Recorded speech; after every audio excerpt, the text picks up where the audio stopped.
너희는 믿음을 굳게 하여 저를 대적하라. 이는 세상에 있는 너희 형제들도 동일한 고난을 당하는 줄 알미니라. 모든 은혜의 하나님 곧 그리스도 안에서 너희를 부르사 자기의 영원한 영광에 들어가게 하시니가 잠깐 고난을 받은 너희를 친히 온전케 하시며 굳게 하시며 강하게 하시며 털을 견고케 하시리라. 권력이 세세 무궁토록 그에게 있을지어다. 아멘. 사랑과 은혜의 하나님 아버지께 감사와 영광을 예배로 올려드립니다. 이 시간 우리의 삶 속에 함께 하심으로 날마다 하나님의 은혜를 경험케 하여 주시고 그분의 계획에 삶을 살아가게 하여 주심에 감사를 드립니다. 코로나로 인해 함께하지 못하는 성도님들을 위해 함께하여 주시고 비대면 예배로 인해 어느 곳에 있든지 이 자리 예배를 기억하게 하시고 간절함으로 예배를 드릴 수 있게 하여 주시옵소서.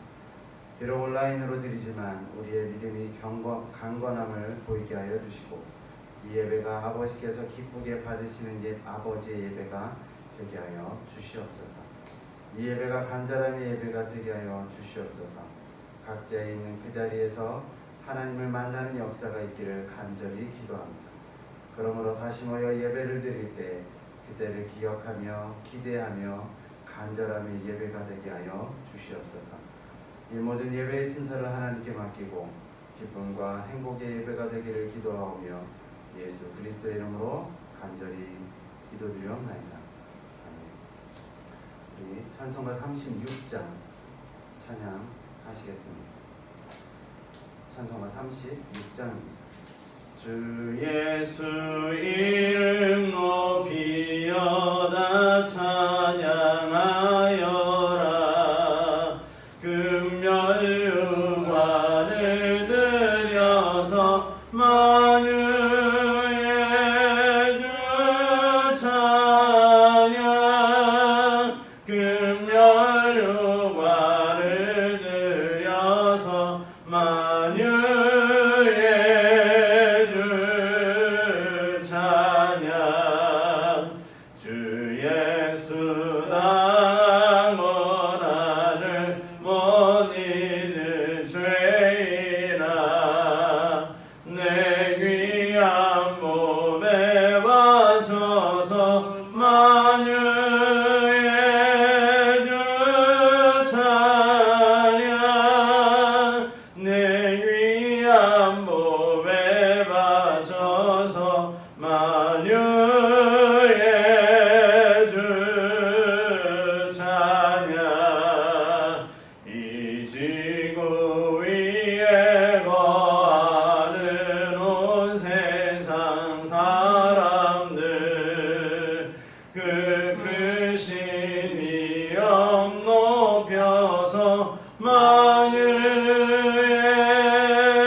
시편 16편을 다 같이 교독하겠습니다. 시편 16편. 하나님이여 나를 지켜주소서. 내가 주께 피하나이다. 내가 여호와께 알되 주는 나의 주님이시니 주밖에는 나의 복이 없다 하여. 땅에 있는 성도들은 존귀한 자들이니 나의 모든 즐거움이 그들에게 있도다. 나는 신에게 예물을 드리는 데는 괴로움이 당할 것이나 나는 그들이 드리는 피의 전체를 드리지 아니하며 내 입술로 그 이름도 부르지 아니하리라. 여호와는 나의 산업과 나의 잔의 소득이시니 나의 분깃을 지키시나이다. 내게 줄로 채워 줄 구역은 아름다운 곳에 있으며 나의 기업이 실로 하는도다. 나를 훈계하신 여호와를 송축할지라. 밤마다 내 양심이 나를 기운하도다. 내가 여호와를 항상 내 앞에 모시며 그가 나를 오른쪽에 계심으로 내가 흔들리지 아니하리라. 아멘. 찬송가 우리 191장을 찬양하시겠습니다. 찬송가 191장입니다. 내가 매일 기쁘게 순례의 길에 남은 주의 팔이 나를 안보하며 내가 주의 근복을 받는 참된 비결은 주의 영이 함께함이라. 성령이 계시네 할렐루야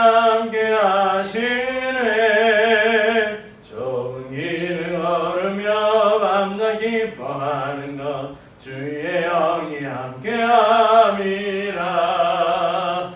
전에 죄에 빠져서 평안함이 없을 때 예수 십자가의 공로 힘입어 그 발 아래 엎드려 참된 평화 얻음은 주의 영이 함께함이라. 성령이 계시네 할렐루야 함께하시네. 좁은 길을 걸으며 밤낮 기뻐하는 것 주의 영이 함께함이라. 나와 동행하시고 모든 염려하시니 나는 숲의 새와 같이 기쁘다. 내가 기쁜 마음으로 주의 뜻을 행함은 주의 영이 함께함이라. 성령이 계시네 할렐루야 함께하시네. 좁은 길을 걸으며 밤낮 기뻐하는 것 주의 영이 함께함이라. 세상 모든 욕망과 나의 모든 정욕은 십자가에 이미 못을 박았네. 어두운 밤이 지나고 무거운 짐 벗으니 주의 영이 함께함이라. 성령이 계시네 할렐루야 함께하시네. 좁은 길을 걸으며 밤낮 기뻐하는 것 주의 영이 함께함이라. 기도하시겠습니다. 사랑과 은혜 하나님, 우리의 삶을 주관하시고 인도하여 주심을 믿습니다. 우리가 날마다 아버지께로 나아갈 때에 우리의 모든 것을 지켜주시고 보호하여 주심을 믿습니다. 우리가 그 은혜대로 살아가게 하시고 우리가 그 은혜 가운데 아버지의 놀라운 역사를 바라보며 나아갈 수 있도록 인도하여 주시고 또한 우리를 통하여 아버지의 계획과 그 뜻하신 바들을 이루어 가심에 우리가 그 뜻을 알아 깨달아 그 모든 것들을 행할 수 있도록 인도하여 주시옵소서.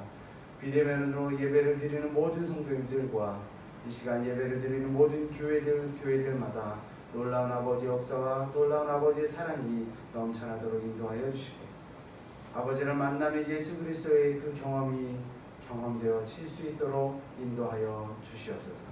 모든 것 아버지께 맡겼고 모든 것 아버지와 함께 하시는 믿사오며 예수 그리스도의 이름으로 간절히 기도드리옵나이다.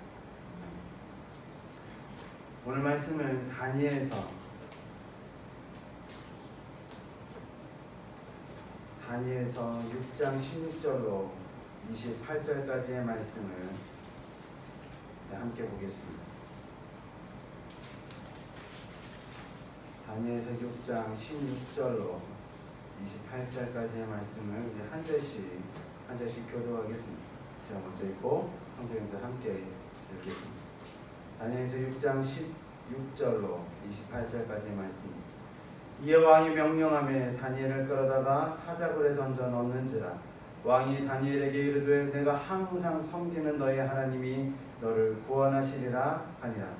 이에 돌을 불러다가 그 어귀에 맞음에 왕이 그의 도적과 귀족들의 도장으로 구원하였으니 이는 다니엘에 대한 조치를 고치지 못하게 하려 함이었더라. 왕이 궁에 돌아가서는 밤이 새도록 금식하고 그 앞에 오락을 그치고 잠자기를 마디하니라. 이튿날 왕이 새벽에 일어나 급히 사자를 불러서 다니엘이 든 굴에 가까이 이르러서 슬피 소리질러 다니엘에게 묻되 살아계시는 하나님의 종 다니엘아, 내가 항상 섬기는 내 하나님이 사자들에게서 능히 너를 구원하셨느냐 하니라. 다니엘이 왕에게 하되 왕이여 원하오되 왕은 말씀과 하옵소서. 나의 하나님이 이미 그의 천사를 보내어 사자들의 입을 봉하셨으므로 사자들이 나를 상하지 못하게 하였사오니 이는 나의 무죄함이 그 앞에 명백함이 오며 또 왕이여 나는 왕에게도 해를 끼치지 아니하셨나이다 하니라. 왕이 심히 기뻐서 명하여 다니엘을 굴에서 올리라 하니 그들이 다니엘을 굴에서 올린즉 그의 몸이 조금도 상하지 아니하였으니 이는 그가 자기의 하나님을 믿음이었더라. 왕이 말하여 다니엘을 참소한 사람들을 끌어오게 하고 그들을 그들의 처자들과 함께 사자굴에 던져 넣게 하였더니 그들이 굴 바닥에 닿기도 전에 사자들이 곧 그들을 움켜서 그 뼈까지도 부서뜨렸더라. 이에 다리오 왕이 온 땅에 있는 백성과 나라들과 언어가 다른 모든 사람들에게 조서를 내렸는데 원하건대 너희에게 큰 평강이 있을지어다. 내가 이제 조서를 내리노라. 내 나라 관할 아래에 있는 사람들은 다 다니엘의 하나님 앞에서 떨며 두려워할지니 그는 살아계신 하나님이시여 영원히 변하지 않으실 이시며 그의 나라는 멸망하지 아니할 것이요 그의 권세는 무궁할 것이며 그는 구원도 하시며 건져내기도 하시며 하늘에서든지 땅에서든지 이적과 기사를 행하심으로써 다니엘을 구원하는 거기서 벗어나게 하였더라. 같이 읽겠습니다. 이 다니엘이 다리오 왕의 시대와 바사 사람 고레스 왕의 시대에 형통하였더라. 아멘. 오늘은 흔들리지 않는 믿음은 주변을 변화시킨다라는 제목을 가지고 흔들리지 않는 믿음의 제목을 가지고 함께 은혜를 나누고자 합니다. 바벨론을 정복하고 다스리게 된 메대 사람 다리오 왕이 있습니다.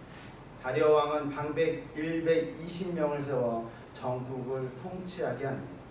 방백이라는 것은 지방 관리나 수령을 말하고 재판관 혹은 왕가의 여러 계열에 속한 사람들을 뜻합니다. 총독, 주권자, 지도자 이렇게 말합니다. 또한 그들 위에 총리 셋을 두어 그 방백들을 관리하게 했습니다. 그 총리 셋 중에 다니엘이라는 청년이 있습니다.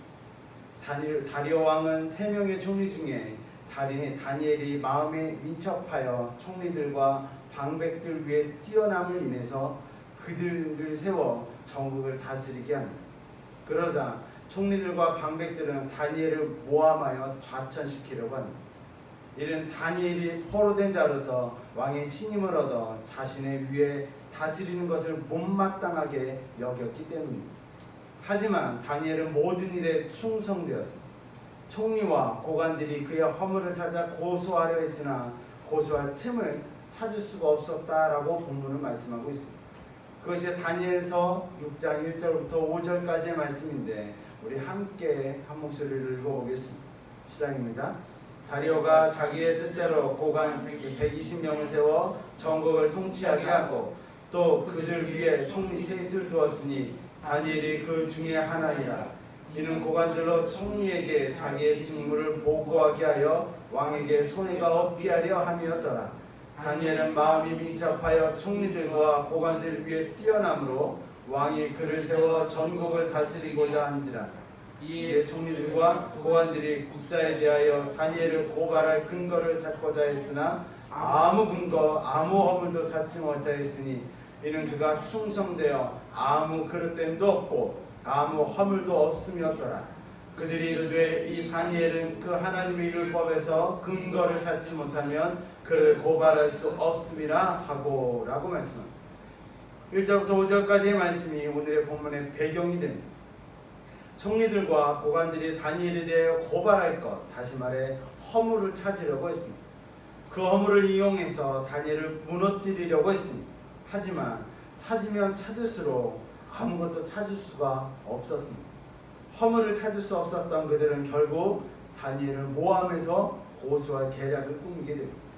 그래서 다니엘에게 오직 하나님을 섬기는 율법에 대해서만 모함 거리를 만들 수 있음을 알게 됩니다. 이방 나라는 국가적으로 우상을 숭배하는 일이 많았습니다. 그래서 다니엘의 신앙을 문제로 고소하겠다라는 계략을 짜게 됩니다. 그 계략은 법령을 세워 공포하되 30일 동안 왕 위에 다른 신에게 경배하는 자는 사자굴에 넣는 것이었습니다. 그것이 7절의 말씀입니다. 7절을 다 같이 읽겠습니다. 시작입니다. 나라의 모든 총리와 지사와 총독과 법관과 관원이 의논하고 왕에게 한 법을 세우매 한 법령을 정하실 것을 구하였으나 왕이여 그것은 곧 이제부터 30일 동안에 누구든지 왕 외에 어떤 신에게나 사람에게 무엇을 구하면 사자굴에 던져 넣기로 한 것이니이다. 다리오 왕은 그들의 꾀임에 넘어가서 조서에 어인을 찍어 금령을 내립니다. 그들의 괴계는 일단 성공을 거두게 된 셈입니다. 다리오 왕은 별 생각 없이 자신만을 숭배한다는 말에 좋아서 넘어가게 되는 거예요. 총리와 고관들이 생각에 다니엘이 무슨 일이 있어도 하나님을 섬기는 일을 포기하지 않을 것이라는 나름의 확신을 갖고 있었기 때문입니다. 다니엘은 자신을 해치려는 자들이 일부러 왕에게 그와 같은 조서를 내리도록 만든 것을 알았습니다. 또한 그 조서에 어인 지켜 누구도 그 법을 바꿀 수 없음도 알았습니다. 그러나 다니엘은 하나님께 기도하는 것을 멈추지 않았다라고 10절에 말씀하고 있습니다. 10절을 다 같이 읽어볼까요? 다니엘이 이 조서에 왕의 도장이 찍힌 것을 알고도 자기 집에 돌아서는 윗방에 올라가 예루살렘으로 향한 창문을 열고 전에 하던 대로 하루 3번씩 무릎을 꿇고 기도하며 그의 하나님께 감사하였더라 라고 말씀합니다. 어김없이 다니엘이 하루에 3번 하나님 예루살렘을 향해 무릎을 꿇고 하나님께 기도하며 감사했습니다. 이는 목숨을 건 기도였습니다. 다니엘은 자신을 모함하려는 자들이 자신을 감시할 것을 알았지만 개의치 않았습니다. 다니엘이 하루 3번씩 기도하는 것을 그의 대적들이 목격하게 되고 다니엘을 해치려고 악한 생각을 갖고 있는 자들은 왕에게 나아가 다니엘의 위법 사실을 고하게 됩니다. 그들은 왕이 다니엘의 특별히 사랑함을 알았으므로 왕에게 금령을 확인시키게 됩니다. 그러므로 다니엘을 용서할 명분을 주지 못하게 만들었습니다. 그들은 이제 왕에게 다니엘을 죽이라고 정식으로 요구하게 되고 이 말을 들은 다리오 왕은 범인에 빠지게 됩니다. 자신이 가장 신임하여 모든 나라의 통치를 맡기로 했던 다니엘을 자신의 손으로 죽이게 되었으므로 근심할 수밖에 없었던 것입니다. 왕은 다니엘을 어떻게 해서든지 구원하려고 애쓰며 마음을 씁니다. 그러나 왕이라 할지라도 어인을 찍어 공포한 법을 바꿀 수는 없었습니다. 이런 배경으로 16절 본문의 말씀이 시작됩니다. 다니엘은 모함을 받았습니다. 왕도 어찌할 수 없는 상황에서 다니엘은 사자굴에 던져지게 되는 것입니다. 이 이야기는 다니엘의 믿음과 그의 믿음으로 인해 사자굴에서도 기적적으로 목숨을 건진 사건을 이야기하고 있습니다. 단 하나님께서 도우시지 않았더라면 정말 불가능한 일이었다. 이렇게 말씀할 수밖에 없는 말씀입니다. 오늘은 다니엘을 신하로 둔 다리오 왕의 눈물을 통해 하나님은 어떠한 존재이시고 어떻게 일하시는지 그리고 다리오 왕이 어떻게 변화를 체험하는지에 대해서 알아보고자 하는 거예요. 오늘은 다니엘이 초점이 아니라 다리오 왕이 초점인 거예요. 그리고 코로나로 인해 예배를 드리지 못해 힘들어하고 아파하는 성도님들에게 흔들리지 않는 믿음과 신앙이 함께 하시기를 간절히 기도합니다. 우리 배경에서 살펴보았듯이 다리오 왕에게 있어서 다니엘이라는 존재는 너무나도 컸어요. 총리 셋 중에 가장 충성되고 진실하며 신임하는 자였어요. 다리오 왕에게 있어서 이방인인 다니엘의 모습은 어떠했는가? 3절의 모습을 보게 됩니다. 3절을 읽어볼까요? 시작입니다. 다니엘은 마음이 민첩하여 총리들과 고관들 위에 뛰어남으로 왕이 그를 세워 전국을 다스리게 하고자 한지라. 아멘. 민첩했다, 뛰어났다 라고 표현하고 있습니다. 다니엘은 하나님을 전적으로 섬기는 사람이었습니다. 그들의 신과 다른 신을 섬긴다는 것은 무리에서 소외당하고 미움을 받을 수 있는 상황이었으나 왕은 다니엘을 미워하지 않았습니다. 다니엘의 충성심에 신뢰하게 된 왕은 다니엘의 하나님을 인정하고 있었기 때문입니다. 하나님을 믿는 자의 모습은 다른 사람을 배척하지 않습니다. 더 낮아져 그들을 섬기는 모습이어야 합니다. 율법에 대한 하나님, 율법에 대한 예수님의 말씀처럼 말입니다. 마가복음 12장 29절에서 31절의 말씀을 보면 이렇게 말씀하고 있습니다. 읽어볼까요? 예수께서 대답하시되 첫째는 이것이니 이스라엘아 들으라. 주 곧 우리 하나님은 유일한 주시라. 내 마음을 다하고 목숨을 다하고 뜻을 다하고 힘을 다하여 주 너의 하나님을 사랑하라 하신 것이요. 둘째는 이것이니 내 이웃을 내 자신과 같이 사랑하라 하신 것이라. 이보다 더 큰 계명이 없느니라. 아멘. 이웃을 하나님 보듯이 자신의 몸을 보듯이 사랑하는데 어찌 감동하지 않을 수 있겠습니까? 이것이 믿는 자들의 참된 모습입니다. 우리는 세상이 어떻게 보여져야 하는지에 대해서 고민하고 고뇌하고 실천해야 합니다. 또한 그들에게 어떠한 모습으로 보여지는지에 대해서도 함께 기도하며 나의 모습을 바라보아야 할 것입니다. 이것이 믿음의 사람, 하나님의 사람인 것입니다.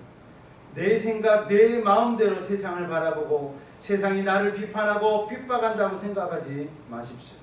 그들이 또한 세상이 왜 교회를 하게 비판하고 말하는지에 대해서 먼저 우리의 자세, 우리의 행함, 우리의 것들을 바라볼 수 있어야 하는 것입니다.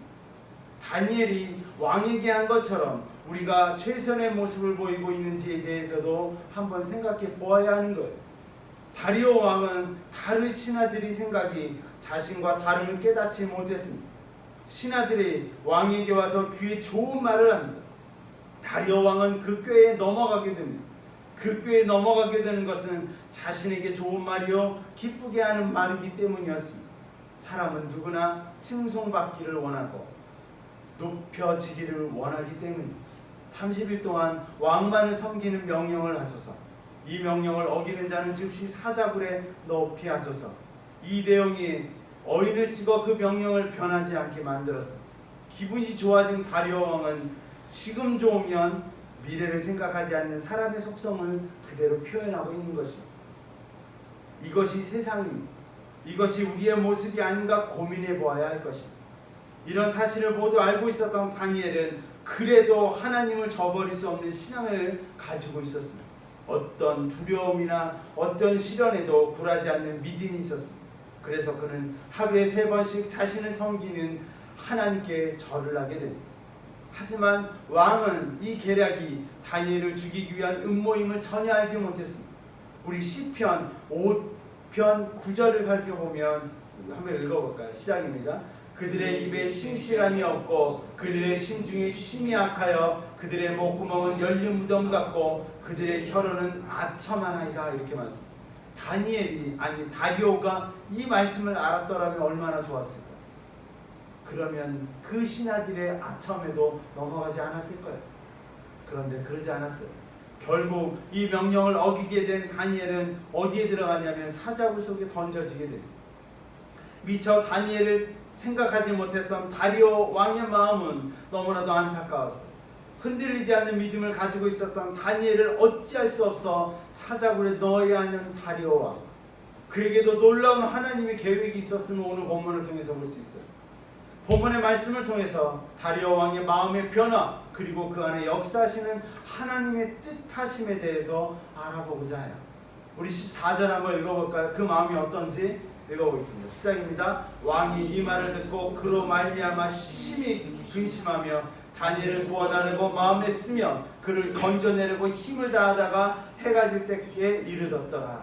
왕은 다니엘을 사자굴 속에 넣고자 하지 않았어요. 그 마음은 정말로 힘들었어요. 아끼던 사람 다니엘을 사자굴에 넣어서 죽여야 했기 때문이에요. 끝까지 애썼지만 자신이 했던 명령인지라 번복하지 못하는 거예요. 다리오 왕은 안타깝지만, 아니 마음이 갈각이 찢겨지는 것 같지만 다니엘을 사자굴에 넣게 되는 거예요. 16절 한번 읽어볼까요? 시작입니다. 이에 왕이 명령하며 다니엘을 끌어다가 사자굴에 던져 넣는지라. 왕이 다니엘에게 이르되 내가 항상 섬기는 너희 하나님이 너를 구원하시리라 하니라. 사자굴에 들어가는 다니엘을 향해 다리오 왕이 하는 말이 있어요. 뭐라 그러는지 아세요? 내가 항상 섬기는 너희 하나님이 너를 구원하리라. 이 놀라운 거예요. 이거 그냥 말씀이지만 놀라운 거예요. 왜 그러냐면 다리오 왕은 하나님을 믿는 사람이 아니었어요. 그는 조로아스터교, 불을 신성하고 유일신을 예배하던 고대 페르시아 종교를 믿었던 사람이에요. 그런 그가 사자굴에 들어가는 다니엘에게 참으로 하는 말이죠. 자신의 신에게 저를 구원하소서, 자신이 믿는 신에게 저를 구원하소서가 아니라 다니엘의 너희 하나님이 구원하기를 원하노라 이렇게 말씀하고 있는 거예요. 이거는 굉장한 거예요. 이것은 다니엘이 하나님을 존재를 인정한다라는 뜻이에요. 그리고 그의 하나님이 너를 살리시기를 바란다는 희망을 갖기 시작해요. 왜일까요? 그것은 평소 다니엘이 보여준 행함이 있는 거예요. 다니엘은 하나님을 믿지 않는 다리오 왕에게도 인정받았던 사람이었다라는 거예요. 하나님을 믿는 사람이라면 저렇구나, 하나님을 믿는 사람은 정말 믿을만하구나 라고 생각하게끔 만든 거예요. 우리의 모습은 어떨까요? 세상을 향해, 아니 세상이 우리를 향해 무엇라 말을 할까요? 지금 이때에 코로나로 인해 모두 힘들어하는 이때에 교회를 향해서 비판하는 그 비판을 우리는 받아들일 수 있어야 하는 거예요. 그 후 다른 신하들은 사자굴에 다니엘을 떨어뜨리는 것도 모자라서 왕의 어인과 귀인들의 인을 쳐서 그 입구를 봉하기까지 해요.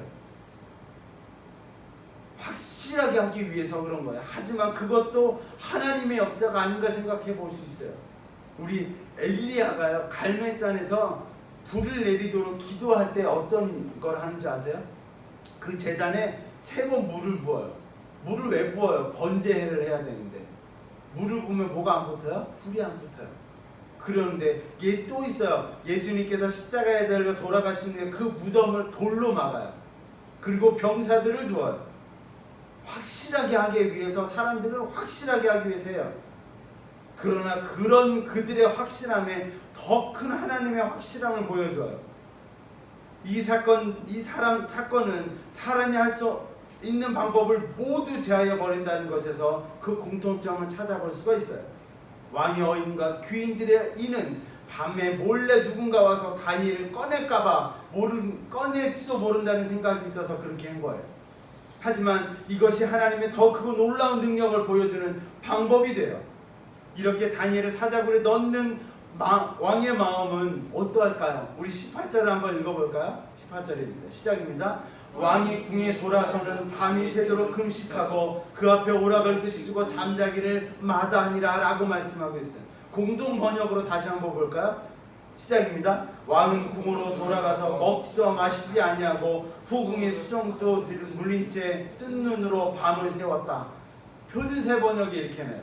그 뒤에 왕은 궁전으로 돌아가서 그 밤을 뜬 눈으로 지새우며 먹지도 마시지도 않고 즐거운 일을 아무것도 하지 못하게 하였다라고 말씀하고 있어요. 이를 살펴보면 왕이 뭘 했다고요? 금식했어요. 그리고 뜬 눈으로 밤을 새웠어요. 다리오 왕은 아마도 다니엘이 항상 기도하는 그의 기도의 모습을 보고 따라하면서 기도하지 않았을까 이렇게 생각해 볼 수 있어요. 금식하였다는 것은 어떤 절실한 마음을 가지고 누군가에게 바란다는 거예요. 그 대상이 누구겠어요? 그는 다니엘이 믿는 하나님께 기도했어요. 그 기도는 간절했어요. 자신의 실수로 인해 가장 아끼던 신하, 가장 아끼던 다니엘을 넣은 것처럼 참회의 기도했을 거예요. 다니엘이 기도한 것처럼 그 모습은 그대로 기도하였을 거예요. 그래서 하나님을 먼저 믿게 된 자의 모습이 후에 믿게 될 자에게 아주 중요한 본보기가 되는 거예요. 어떻게 믿었는가에 따라 어떻게 믿게 되는가가 정해지기 때문이에요. 사람은 본 만큼 행동하고 행동한 만큼 그 본 것만큼 행동하게 돼 있어요. 그 이상의 사고를 하지 못하게 돼 있어요. 그래서 나의 모습이 어떠한가에 대한 질문을 항상 해봐야 되는 거예요. 이 질문이 없으면 나의 잘못된 행동이나 생각이 다른 이들에게 그대로 영향을 미칠 수 있기 때문이에요. 다리오 왕은 새벽에 일어났어요. 왜? 근데 밤을 샜다 그러면서 또 새벽에 일어났다고 했고요. 새벽 일찍 급히 사자굴로 가게 돼요. 그의 마음이 얼마나 간절했는지, 얼마나 조급했는지를 알 수 있는 말씀이에요. 19절 한번 읽어볼까요? 19절 이렇게 말씀하고 있죠. 같이 읽겠습니다. 이튿날에 왕이 새벽에 일어나 급히 사자굴로 가서, 새벽에 일어나 급히 갔어요. 급하게 서둘러 갔던 다리오 왕의 심정이 어떠했을까요? 여러 가지 복합적이겠죠. 두 가지 크게 살펴볼 수 있다면, 첫 번째, 다니엘이 믿는 하나님이 과연 다니엘을 살렸는가? 두 번째, 내가 금식하며 기도했는데 그 기도가 과연 이루어졌을까? 이렇게 생각하지 않았을까요? 우리 기도할 때 생각하잖아요. 이 기도가 이루어지기를. 근데 우리 기도하면서 그러잖아요. 이 기도가 이루어지기를. 이루어지지 않을 거야 라고 기도하면 그 기도가 아닌 거죠. 이는 마음에 궁금증이 가득해서 안다라며 황급히 갔다는 의미인 거예요. 우리 20절을 다 같이 한번 읽어볼까요? 20절 시작입니다. 다니엘의 등 불에 가까이 이르러서 슬피 소리질러 다니엘에게 묻되 살아계신 하나님의 종 다니엘아, 내가 항상 섬기는 내 하나님이 사자들에게서 능히 너를 구원하셨느냐 하니라. 슬피 소리질렀다 라고 말하고 있습니다. 과연 하나님께서 다니엘을 구원하였을까? 라는 의문에 섞인 질문. 다리오 왕은 다니엘이 사자굴에 들어갈 때보다 더 한 단계 높은 믿음이 생기게 되면 우리는 알 수 있어요. 희한하죠. 다니엘을 무엇라 부르고 있는지 아세요? 빨간색으로 나와 있죠. 살아계신 하나님의 종이라고 말하고 있어요. 그냥 하나님이 아니라 살아계신 하나님의 종. 이는 하나님에 대한 고백이 더 커졌음을 볼 수 있는 거예요. 다니엘이 죽었다고 생각한다면 사자굴에 가볼까요? 안 갔을 거예요. 조그만 기대가 그의 마음에 있었다는 것을 볼 수 있어요. 살아계신 하나님이라는 다리오 왕의 고백에는 우리가 고백하고 있는 하나님에 대한 똑같은 고백이 있어요. 이 고백에는 생명을 보존하심이라는 뜻을 내포하고 있는 거예요. 그래서 더 놀라지 않을 수 없어요. 그 기대, 다니엘의 생명을 구원하실 하나님의 기도가 어떻게 되었을까? 그 기대는 땅에 떨어지지 않았어요. 하나님께서는 다니엘의 기도도 들어주시지만 다리오 왕의 기도에도 응답하셨어요. 놀랍지 않으세요? 하나님을 믿는 사람이 아니에요. 그런데 다니엘의 그 기도의 모습을 보고 기도했던 다리오 왕의 기도에도 응답해 주시는 거예요. 21절을 다 같이 읽겠습니다. 시작입니다. 다니엘이 왕에게 이르되 왕이여 원하건대 왕은 만수무강하옵소서. 놀랍지 않으세요? 다니엘의 목소리는 다리오 왕에게 있어서 기쁨 그 자체였을 거예요. 그리고 자신이 기도했던 하나님에 대한, 그리고 그가 고백했던 살아계신 하나님에 대한 감사가 나왔을 거예요. 여기서 잠시 다니엘의 모습을 보게 되면 다니엘에게 있어서는 그 원망의 모습은 찾아볼 수가 없어요. 참 희한하죠. 자신을 사자굴에 넣었던 왕, 사람들에게 대한 원망을 하지 않았다라는 거예요. 다만 하나님에 대한 믿음의 증거를 하고 있어요. 믿는 사람들의 자세가 이러하지 않았는가, 이러해야 되지 않는가 생각하게 되는 말씀이에요. 이 모습은 마치 예수님께서 죽은 후에 부활하시고 제자들을 찾아가서 말씀하시는 말씀과 같아요. 마태복음 28장 9절 읽어볼까요? 예수께서 그들을 만나 이르시되 평안하냐 하시거늘 여자들이 나아가 그 발을 붙잡고 경배하니. 예수님이 첫 말씀이에요. 이는 자신을 십자가에 달리게 한 사람들에 대한 원망의 말씀이 아닌 거예요. 그저 그들이 평안하기를 바라시는 마음이에요. 왜? 그들의 마음속에 아픔이 있기 때문에. 자신을 저주하고 떠났던 제자들의 모습을 알면서도 예수님을 저주하는 말이 아니라, 예수님께서는 저주하는 말이 아니라 문책의 말씀이 아니라 그들에게 평안을 바라시는 거예요. 이는 예수님의 사명이요 예수님의 마음이었다는 거예요. 구약에 보면 요셉의 모습을 보면 알 수 있어요. 요셉도 자신들의 형들이 자신을 팔아요. 싫다는 마음으로 팔아요. 그리고 마지막에 이렇게 말씀하고 있죠. 창세기 50장 18절에서 21장을 같이 읽어볼까요? 시작입니다. 그의 형제들이 또 친히 와서 요셉의 말에 엎드려 이르되 우리는 당신의 종들이니이다. 요셉이 그들에게 이르되 두려워 마소서, 내가 하나님을 대신하리이까? 당신들은 나를 헤아려 했으나 하나님은 그것을 선으로 바꾸사 오늘과 같이 많은 백성의 생명을 구원하게 하시려 하셨나니 당신들은 두려워 마소서 내가 당신과 당신들의 자녀를 기르리라 하고 그들을 간곡한 말로 위로하였더라. 요셉 놀라운 거예요. 놀라운 거죠. 이처럼 다니엘은 하나님에 대한 감사의 마음으로 하나님을 증거하게 됩니다. 또한 마태복음 5장 44절의 말씀 한번 읽어볼까요? 읽겠습니다. 시작입니다. 나는 너에게 이르노니 너희 원수를 사랑하며 너희를 박해하는 자를 위하여 기도하라. 이 말씀은 그대로 실천하는 사람입니다. 다시 다리오 왕의 모습을 다시 한번 살펴보겠습니다. 왕은 다니엘의 살았음을 보고 심히 기뻐하였다라고 표현하고 있어요. 다리오 왕의 심정에 기쁨을 주신 하나님께서는 하나님에 대한 다리오 왕의 마음을 열게 하신, 그리고 나서 바로 다니엘을 통한 더 큰 이적을 다리오 왕의 눈에 두 가지를 보여주시게 됩니다. 우리 23절을 다 같이 읽어볼까요? 23절 시작입니다. 왕이 심히 기뻐서 명하여 다니엘을 굴에서 올리라 하며 그들이 다니엘을 굴에서 올린즉 조금도 상하지 아니하였으니 이는 그가 자기의 하나님을 믿음이었더라. 아멘. 사자굴에 올린즉 어떻게 되었냐 이렇게 표현하고 있죠. 다니엘의 몸은 조금도 상하지 아니하였대요. 조금도. 사자굴 위에서 아래로 떨어뜨리는 거예요. 높이가 있어요. 그런데 아무런 상처도 없대요. 왜 그럴까요? 조금이라도 긁힌 상처가 보이지도 않아요. 떨어졌어요. 그러면 조금이라도 긁혀야 될 거 아니에요. 그런 상처도 없대요. 다리오 왕은 그 모습을 보며 하나님을 의뢰하게 되면 이렇게 지켜주신다는 사실을 깨닫게 되는 거예요. 여기서 의문이 생기죠. 그렇다면 사자들은 굶주리지 않았을까? 성경을 믿지 않는 사람들은 꼭 이렇게 말해요. 다니엘이요 사자굴로 떨어졌어요. 그런데 사자들이 먹지 않았대요. 그러면 그들이 말하는 말을 뭐라고 말할까요? 사자들은 굶주리지 않았다는 거예요. 과연 그럴까요? 성경은요 놀라워요. 성경은 꼭 여기서 이렇게 딱 끝나지 않아요. 뒤에 보면 이런 놀라운 말씀이 있어요. 놀랍지 않으세요? 전 놀라워요. 24절을 보겠습니다. 24절 시작입니다. 왕이 말하여 다니엘을 참수한 사람들을 끌어오게 하고 그들을 그의 처자들과 함께 사자굴에 던져 넣게 하였더니 그들이 굴 바닥에 닿기도 전에 사자들이 곧 그들을 움켜서 그 뼈까지도 부서뜨렸더라. 이렇게 말씀하고 있어요. 이 말씀이 놀라운 거예요. 왠지 아세요? 사람들은 말할 수 있어요. 다니엘이 들어갔을 때 사자들은 굶주리지 않았다. 이렇게 표현할 수 있잖아요. 그런데 그 표현조차도 못하게 만드는 거예요. 사자들은 배고픔에 굶주린 상태인 거예요. 여기 몇 명이 들어갔을 것 같아요? 굉장히 많은 사람들이 들어갔을 거예요. 나중에.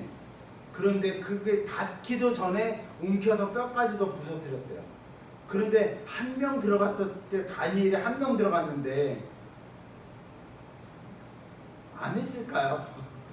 생각해 봐야 되는 거예요. 하나님께서는 다리오 왕에게 보이신 이 기적은 다니엘을 시험하기보다는 다리오 왕에게 살아계신 하나님이 다리오 왕의 고백처럼 살아계신 하나님이심을 보여주기에 완벽했어요. 이런 하나님의 역사를 체험하게 된 다리오 왕의 심령에 변화가 생기기 시작해요.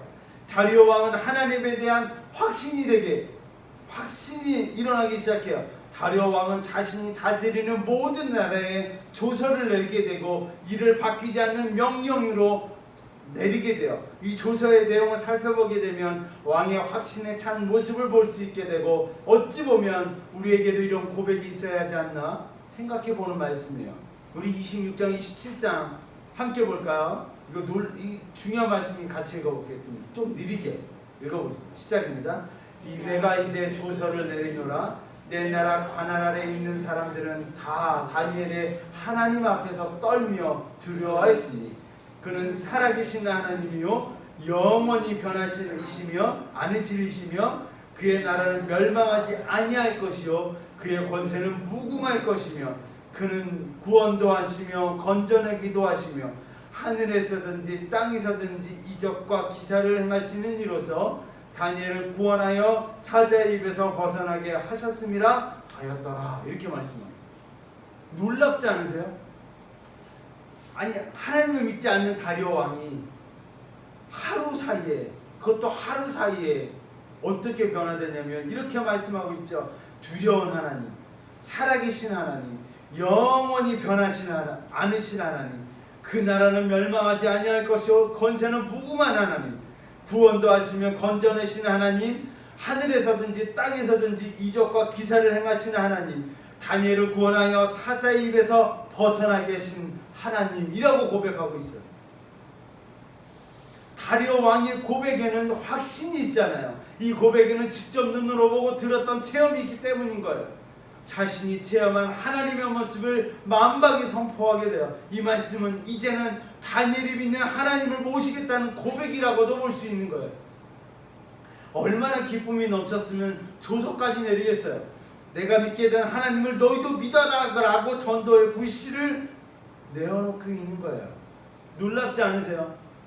다니엘을 통해서 누구를 변화시키냐면 그 나라 그 백성을 다스리는 왕 하나를 변화시켜요. 그러면 어떻게 되겠어요? 왕이 변화되면 그가 다스리는 모든 나라는 어떻게 되는 거예요? 변하는 거예요. 다리오 왕이 변화된 그 사건 안에 가장 중요한 인물은 신하이자 총리였던 다니엘.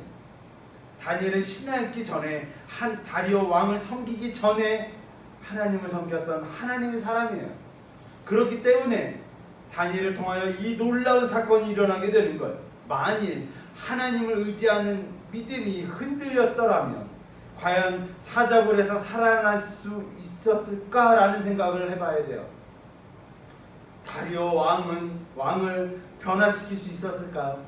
하나님의 계획은 변함없는 믿음에 다니엘을 완전히 살리시는 것이었어요.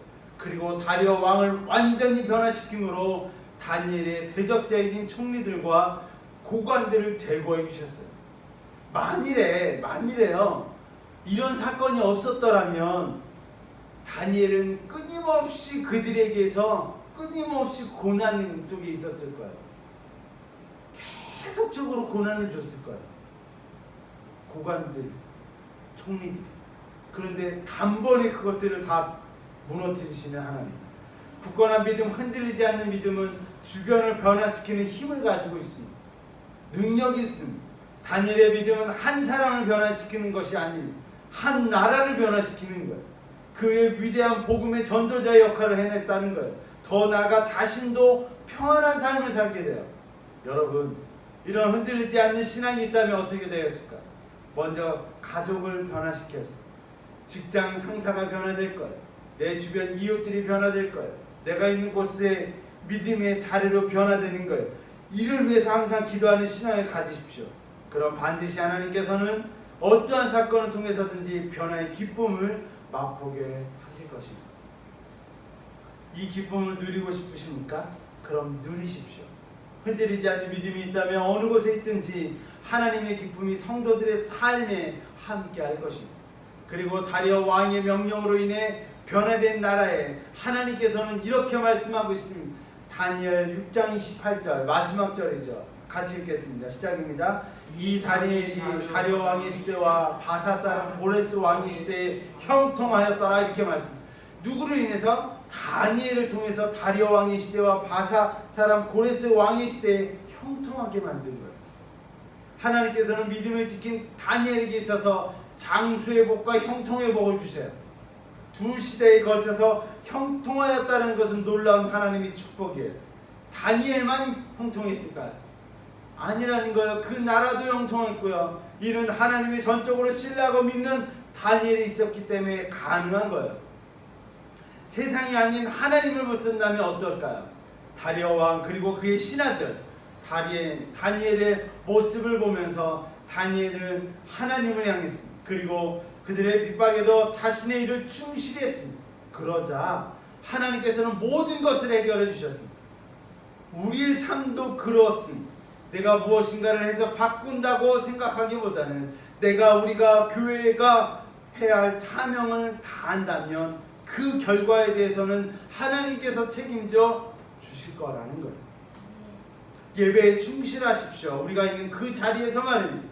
세상의 비판이 아닌 세상의 바라봄이 다리오 왕처럼 되기를 기도하십시오. 그것이 교회가 해야 할 사명이요 지금 해야 할 우리의 최선인 거예요. 그렇다면 하나님을 붙들고 있음을 어떻게 할 수 있냐는 거예요. 여러분, 하나님을 붙들고 있다는 것을 어떻게 할 수 있어요? 그게 보여져요? 보여지지가 않아요.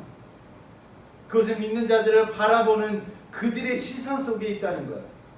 아시나요? 믿는 사람들을 바라보는 믿지 않는 자들, 믿는 사람들이 바라보는 그 시선에 그게 있다라는 거예요. 그래서 우리는 잘 알아야 되는 거예요. 우리를 바라보는 이들이 다양해요. 믿지 않는 자도 있고요, 믿는 자들도 있어요. 그들의 시선에 민감할 때 우리는 하나님의 사명을 잘 감당하고 있는가에 대해서 알 수 있는 거예요. 그것은 무엇보다도 우리의 믿음의 신앙을 보고 그들이 하나님을 향해 있는가 아니면 비판에 있는가를 보여야 되는 거예요. 여러분, 우리는 열심을 가지고 하나님을 향해 그 믿음이 정말 좋다고 여길 수 있습니다. 하지만 조심하십시오. 그것이 과연 하나님의 열심인지 나의 열심인지를 알아야 되는 거예요. 우리 바울이 되기 전 사울의 열심이 그랬어요.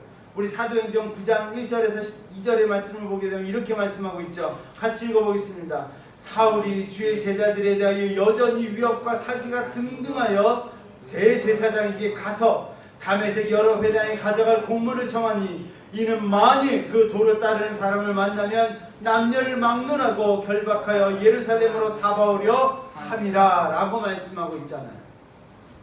코로나로 인해 교회가 비판을 받는 이때 우리는 어떠한 자세로 하나님 앞에 그리고 그의 시선 앞에 있어야 하는지에 대해 다시금 생각해 보아야 하는 거예요. 우리의 열심을 바라보고 세상이 비판한다면 더 나아가 믿는 이들까지도 비판하고 있다면 우리의 모습은 잘못된 거예요. 여러분, 세상이 교회를 비판해요. 아니, 교회도 교회를 비판하고 있어요. 그러면 그 교회가 잘하고 있다고 생각하십니까? 아니라는 거예요. 세상이 비판하기 전에 교회가 어떠한 모습으로 나아가야 하는지에 대해서 고민해보고 생각해보고 그래야 하는 거예요. 그런데 우리는 이렇게 말해요. 이건 핍박이다. 이거는 지켜야 할 것이다. 아닌 거예요. 하나님을 믿는 사람은 우리의 모습을 통해서 믿지 않는 사람들이나 믿는 사람들이 믿음이 강건해져야 되는 거예요. 그 믿음이 꺾여진다면 그건 잘못된 믿음이라는 거예요. 잘 구분해야 되는 거예요.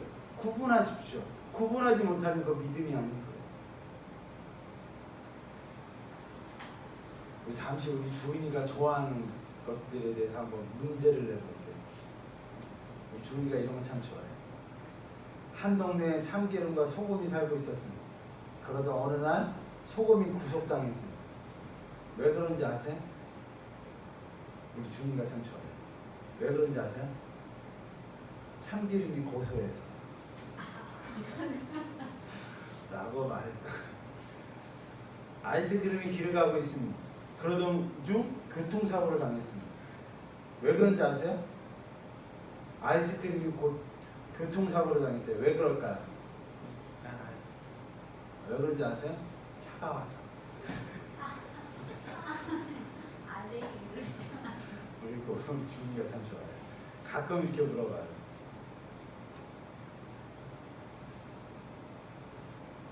우리가 코로나로 인해서 우리의 마음이 아파요. 그래서 우리가 고민하고 고민해 볼 것들이 참 많은 거예요. 지금 비대면으로 예배를 드리잖아요. 그런데 이것이 핍박이라고 생각하지 마십시오. 저는 저의 개인적인 믿음은 이스라엘이 바벨론에게 망해서 바벨론 포로 시대 때 뭐가 생겼다고 말씀드렸죠? 회당이 생겼다고 말씀드렸어요. 그들이 그 자리에서 예배당으로 가지 못하는, 예루살렘 성전으로 가지 못하는 그 상황에서 예배를 드리기 시작했는데 그것이 회당이 생기기 시작했고 가정에서 예배가 드려지기 시작했고 그들의 믿음이 그 자리 그곳에서 이제는 성전으로 가는 것이 아니라 그 자리 그곳에서 70년 동안의 예배를 드리기 시작했어요. 저는 코로나로 인해 교회가 비대면 예배를 드리는 이것이 어찌 보면 하나님이 코로나를 통해서 교회를 지키시는 방법이 아닌가 생각해 보게 돼요. 교회에서 확산이 더 되고 교회에서 더 많은 문제를 일으킨다면 그것이 하나님을 믿지 않는 사람들이 바라볼 때 비판의 대상이 되고, 그것이 믿음이 아니라 이제는 저 교회를 당하지 않겠다라는 그런 반교회적이 되는 것이 아닌가 생각해 보아야 하는 거예요. 지금 코로나로 인해 이때에 교회를 지키시는 하나님의 방법이 하나가 아닌가 생각해 보게 되는 거예요. 그래서 이때 우리가 나와야 할 것이 무엇이라고요? 가정 예배가 필요한 것이고, 교회를 향해서 기도하는 것이 필요한 거예요. 다니엘처럼 우리가 각자 있는 그 처소에서 예배에 대한 간절함이 생겨야 되는 거예요.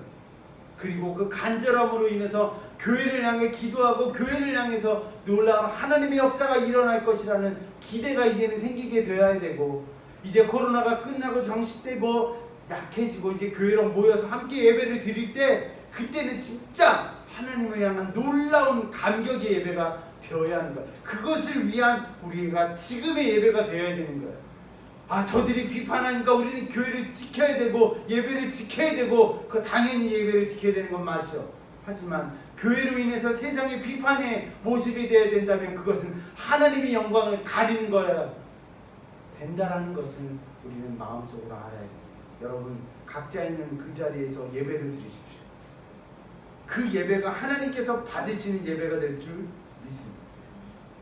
사랑하는 성도님, 이제는 살렘전원 교회 성도님들이 계시는 가정이, 성도님들이 계시기에 직장이, 성도님들이 계시기에 그 모든 곳이 형통하게 될 것이라고 저는 믿습니다. 왜? 흔들리지 않는 믿음이 있기 때문에, 그 흔들리지 않는 믿음을 가진 성도님들이 계시기 때문에 그곳이 하나님의 역사가 되고 하나님의 놀라운 이름이 나타나는 그곳이 될 것이라고 저는 믿습니다. 다 함께 만들어 가시기를 기도합니다. 이 말씀을 듣는 모든 영혼들이, 모든 이들이 어느 곳에 가든지 하나님의 능력과 하나님의 복음을 전하며 누리시는 성도님들이 되시기를, 그리고 하나님의 사람들이 되기를 간절히 기도하겠습니다. 사랑과 능력으로 함께 하시는 하나님 아버지께 감사를 드립니다. 저희들의 작은 믿음을 보시고 지금까지 지켜주시고 보호하시고 인도하여 주심에 감사를 드립니다. 보잘것없지만 하나님의 사랑의 눈으로 보심으로 크게 사용하여 주심도 감사를 드립니다. 우리도 다니엘처럼 아버지를 향한 굳건한 믿음을 갖게 하여 주시옵소서. 세상 어떤 유혹이나 강압에도 믿음을 저버리는 마음이나 행동을 하지 않게 도와주시옵소서. 오직 믿음으로, 오직 하나님을 신뢰함으로 모든 것에서 승리의 삶을 살아가게 하여 주시옵소서. 코로나로 인해 지금은 고난이 있을지라도, 힘들어 쓰러지고 싶은 마음이 있을지라도 그 너머에 있는 하나님의 돌보심과 함께하여 주심을 바라보게 하여 주시옵소서. 지금의 이 고난이 아닌 하나님의 계획하심이 있음을 바라보게 하여 주시옵소서. 다니엘로 인하여 왕의 마음이 변화되었음을 보았습니다. 이처럼 우리의 믿음을 통해 가정이, 직장이, 교회가, 그리고 스쳐가는 모든 만남이 하나님의 능력이 체험되게 하여 주시옵소서. 그러므로 모든 곳에 우리를 통해 하나님이 보여지게 하여 주시옵소서. 전도의 열매가 맺어지도록 복내려 주시옵소서. 우리에게 강한 믿음이 있기를 소원하며 살아계시고 지켜 보호하여 주시는 예수 그리스도의 이름으로 간절히 기도드리옵나이다. 아멘. 우리 368장 우리 1절을 찬양하신 후에 우리 성만찬 우리 함께 하겠습니다. 368장입니다.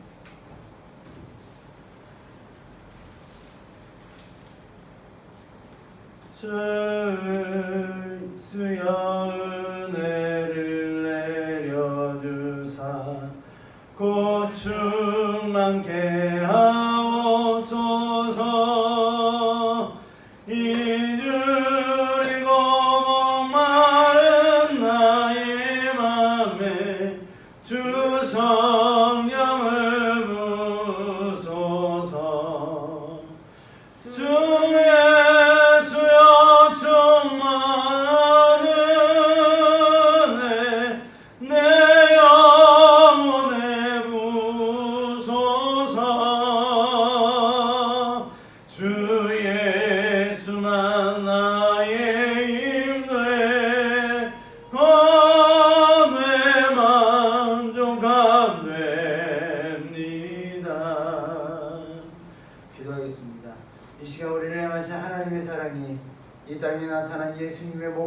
피를 기념합니다.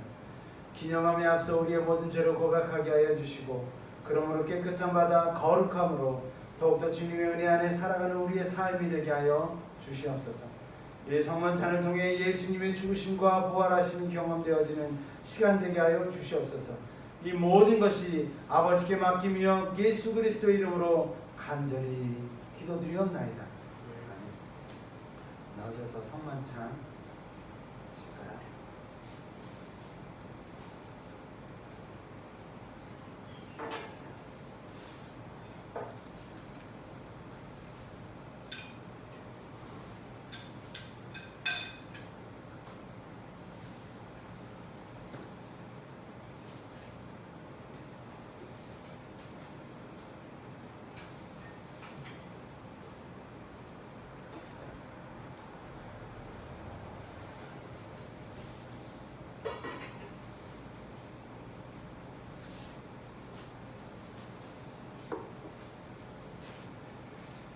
우리 보원원금 위해서 기도하겠습니다.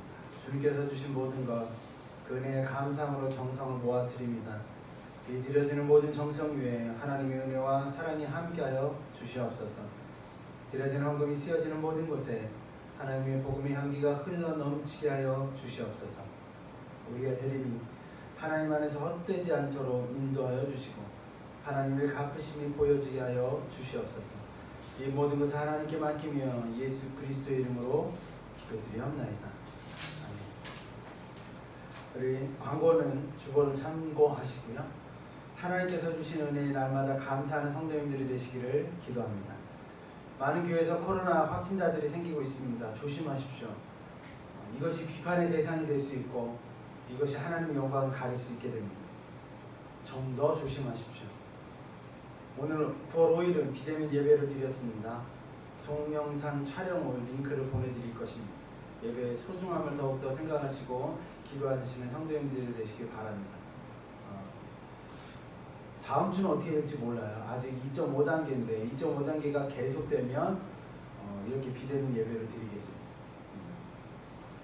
힘들지라도 예배에 꼭 교회 와서 참석하고 싶지만 못할지라도 마음속으로 예배하고 기도하십시오. 그것이 하나님께서 지금 우리에게 원하시는 것이 아닌가 생각해 보게 됩니다. 하나님의 영광이 가려지지 않는 우리 살렘전원교회, 그리고 하나님의 영광이 더욱더 높여지고 가려지지 않는 모든 교회가 되기를 간절히 기도하며 축원합니다. 우리 기도하고 축도로 예배를 마치겠습니다. 지금 우리를 구원해 주신 예수 그리스도의 은혜와 하나님 아버지의 거룩하신 사랑과 날마다 우리를 승리의 삶 가운데 평안과 위로를 함께하여 주시는 성령님의 역사가 이 시간 예배에 함께하시는 사랑하신 성도님들을 위해, 그리고 영상을 통해 함께하시는 성도님들을 위해, 몸과 마음의 아픔으로 함께하지 못한 성도님들을 위해 함께하여 주시옵시고 하나님 안에서 진정한 행복을 누려가는 우리의 삶이 되게 하여 주시옵기를, 우리의 삶이 힘들지라도 다니엘의 믿음처럼 감사의 자리에 있게 하여 주시옵시고 그 감사로 인해 어떠한 고난에서도 승리의 삶을 살아가게 하여 주시옵소서. 코로나로 인해 힘들고 아픈 이들에게 위로와 치유의 만지심이 함께하여 주시옵시고 다 함께 모여 예배를 드리기를 소원하며 하나님께서 주시는 복음의 사명을 다하고자 힘쓰며 아버지께로 드리는 행복으로 살아가는 살렘전원 그리스도교의 모든 성도님들과 하나님을 만나고자 힘쓰고 기도하는 모든 이들이 하나님과 함께 동행의 역사가 있기를 간절히 축원하옵나이다. 아멘.